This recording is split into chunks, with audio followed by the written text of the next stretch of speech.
আসসালামু আলাইকুম। অনেকজন জানতে চাইছেন যে ভাই আমাদের হাঁটুতে হাঁটু বাঁধার সমস্যার সমাধানটা দিয়ে দেন। তো টিকটক, ফেসবুক, ইউটিউবে অনেক জায়গায় প্রশ্ন করছেন ভাই হাঁটুতে হাঁটু বাঁধার সমস্যার সমাধানটা দিয়ে দেন। তো আজকে আমি হাঁটুতে হাঁটু বাঁধার সমস্যা A to Z আপনাদেরকে দিয়ে দেবো। তবে আপনাদের একটা জিনিস মনে রাখতে হবে যে পরিশ্রম করতে হবে। পরিশ্রম ছাড়া, এক্সারসাইজ ছাড়া আপনাদের হাঁটুতে হাঁটু বাঁধার সমস্যা সমাধান হবে না। আপনি চাইলেও পারবেন না। আপনারা দেখবেন সেনাবাহিনী মাঠে গেলে একটা কথা বলে যে আপনারা পা বেঁধে বালিশ দেবেন, বালিশ হাঁটুর মাঝখানে দিয়ে দিবেন। তাহলে এইভাবে প্রায় 3-4 মাস করলে আপনাদের হাঁটুতে হাঁটু বাঁধার সমস্যার সমাধান হয়ে যাবে। এটা কিন্তু না, আপনি যত পরিশ্রম করবেন এই হাঁটুতে হাঁটু বাঁধার যে এক্সারসাইজগুলো আছে এই এক্সারসাইজগুলো করবেন, তাহলে ইনশাল্লাহ হাঁটুতে হাঁটু বাঁধা সমস্যার সমাধান হয়ে যাবে। আমার কিন্তু হাঁটুতে হাঁটু বাঁধত। তো হাঁটুতে হাঁটু বাঁধার পরে আমি ফুল 6 মাস প্র্যাকটিস করছিলাম, 6 মাস। তাও আবার ফুটবল যে আমি প্র্যাকটিস করছিলাম, ফুটবলের যে এক্সারসাইজগুলো ছিল এই এক্সারসাইজগুলো নিয়মিত করতাম এবং হাঁটুতে হাঁটু বাঁধ ওই ব্যায়াম এক্সারসাইজগুলোও করতাম। তো এক্সারসাইজগুলো করার পরে আমার হাঁটুতে হাঁটু বাঁধা ঠিক হয়ে গেছে। দেখেন এখন আমার হাঁটুতে হাঁটু বাঁধেই না বলতে গেলে চলে। তো আপনারা যারা এক্সারসাইজ করবেন নিয়মিত, আমি তাদের জন্য ভিডিওটি দেব যাতে করে আপনারা উপকৃত হন এবং হাঁটুতে হাঁটু বাঁধার সমস্যা সমাধান হয়ে যায়। এবং আপনারা যারা বাহিনীতে মাঠ করবেন SSC পাস করার পরে, তো এদের জন্য বেশি উপকৃত হবে আমার এই ভিডিওটি।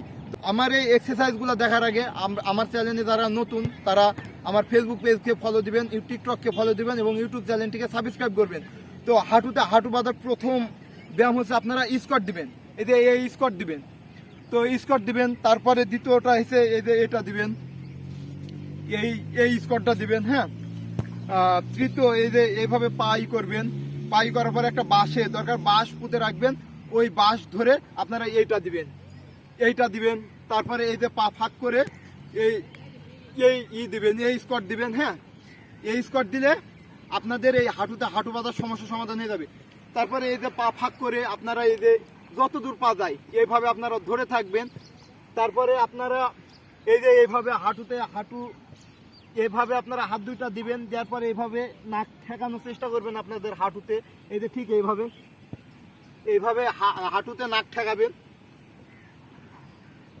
তো এগুলা করবেন। তারপরে বসে এই যে ঠিক এভাবে বসবেন। বসার পরে এই পা এইভাবে 2 হাত দিয়ে হাঁটুর উপরে ভর দিয়ে এইভাবে ঠাস দিবেন। তো এগুলো আপনারা নিয়মিত করবেন। এগুলা 3 সেট করবেন। 3 সেট করলে আপনাদের হাঁটুতে হাঁটু বাঁধার সমস্যার সমাধান হয়ে যাবে এবং বাহিনীতে গেলে আপনাদের হাঁটুতে হাঁটু বাঁধার সমস্যা ধরবে না। আর বাহিনীতে সমস্যা দেখায় এই যে এই হাঁটুতে হাঁটু বাঁধা, পায়ে ফ্লট ফুট, তারপরে কেনো পাকা, তারপরে আপনার আরও বিভিন্ন সমস্যা দেখায়। আমি গত ভিডিওতে আপনাদের 25 ধরনের সমস্যা দেখাইছি। এই সমস্যাগুলো সমাধান করে তারপরে আপনারা বাহিনী মাঠে যাবেন, তাহলে আপনাদের চাকরি ফ্রি হবে।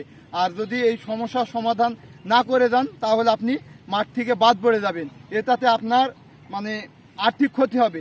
আর যারা বাহিনীতে মাঠ করে তারা সবাই মধ্যবিত্ত এবং নিম্নবিত্ত ছেলেরা বাহিনী মাঠ বেশি করে।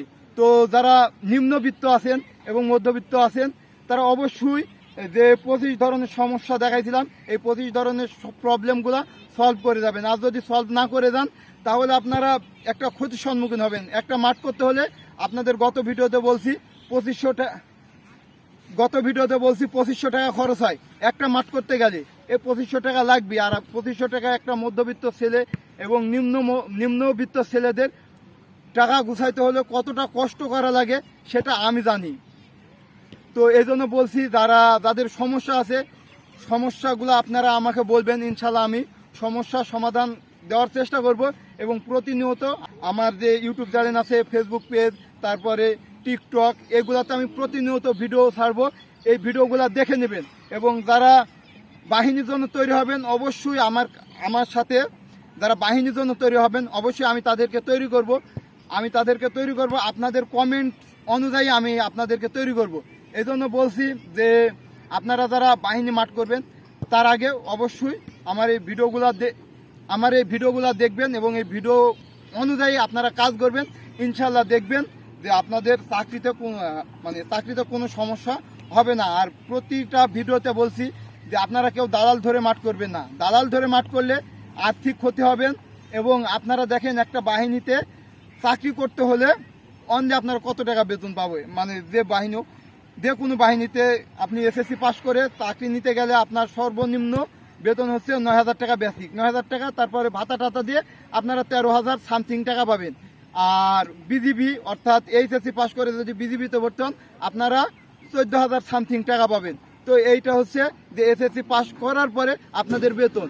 যদি আপনি মনে করেন যে দালাল ধরে মাঠে যান তাহলে আপনার সর্বনিম্ন মনে করেন সেনাবাহিনীর চাকরিতে 10 লক্ষ টাকা লাগে, তারপরে অন্য অন্য চাকরিতে 12-14 লক্ষ টাকা লাগে। এই টাকা দিয়ে আপনি ভেবে দেখেন যে 10-12 হাজার টাকা চাকরিতে আপনি কত বছরে এই টাকাটা তুলবেন। বাহিনীতে ব্যাঘাত দেওয়া লাগবে।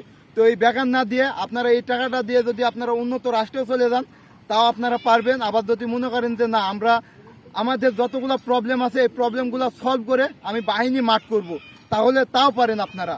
তো এই জন্য বলছি যে আপনাদের যতগুলো সমস্যা আছে এই সমস্যাগুলো সমাধান করে যাবেন, ইনশাল্লাহ ফ্রি ফ্রি চাকরি করবেন। এবং চাকরি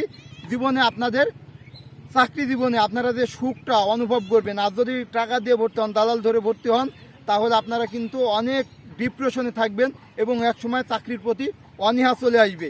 তো এই জন্য আপনারা ফ্রি ফ্রি চাকরি নেন এবং আপনাদের যে কোনো প্রবলেম ইনশাল্লাহ আমার সাথে শেয়ার করতে পারেন। আমি সেই অনুযায়ী আপনাদেরকে ভিডিও দেওয়ার চেষ্টা করব। তো আজকে এই পর্যন্ত। আর হাঁটু বাঁধার যে এক্সারসাইজগুলো দেখাইলাম শর্ট টাইমে, এই এক্সারসাইজগুলো আপনারা করবেন। প্রতিনিয়ত 3 সেট করে করবেন, প্রতিদিন 3 সেট করে করবেন। তাহলে ইনশাল্লাহ আপনাদের দেখবেন একটা সময় 6 মাস প্র্যাকটিস করার পরে আপনাদের এই হাঁটু বাঁধার সমস্যার সমাধান হয়ে যাবে। আজকে এই পর্যন্ত। নেক্সট ভিডিও নিয়ে আপনাদের সামনে আসবো। আসসালামু আলাইকুম।